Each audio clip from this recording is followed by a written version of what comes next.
This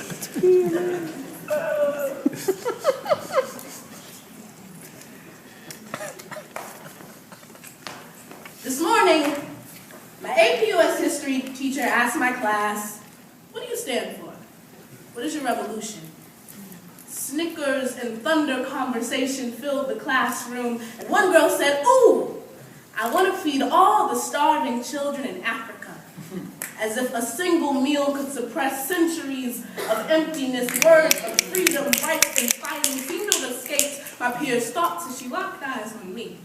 A distant black girl with an afro and a sea of golden locks, "What do you stand for?" I replied, "With all due respect, ma'am, how do you expect us to stand when we have been taught to never stand up without permission? You ask us, where's the revolution?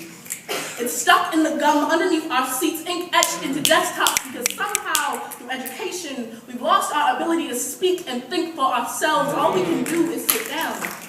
Principals seem more dictator than president. Teachers turn minions. It's all part of a plan to dead this generation. They must have seen the strength in our sonograms, had to find a way to make us whole, knowing the best way to break a people is to rid them of their freedom. Step 1, erase history so it can never be repeated. Step 2, insert author's truth. Step 3, remind them of the martyrs who tried to correct the system. But trust me, I do not fault you, for you know not of what you teach. You use these textbooks like Bibles, but forget how many times the content has been altered and changed. So before you get to preaching, you better go reference something more concrete before you go referencing fiction, because I got 2,000 years of history etched into my bones, and not once have I felt you strike marrow. And I know enough to tell you that my peers have never known struggle greater than a cracked iPhone screen or a fractured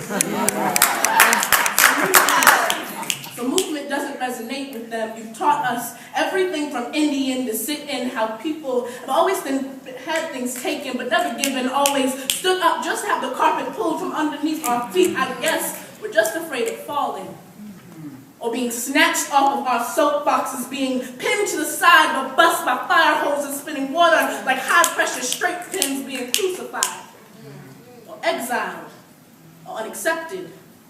The greatest fear amongst high school students in 2013 is failure. And dear teacher, your curriculum does not outline the necessity of trial and error, so we sit here and we want to send pennies overseas just so we can sleep at night, knowing that we bought some starving family in Africa a single grain of rice.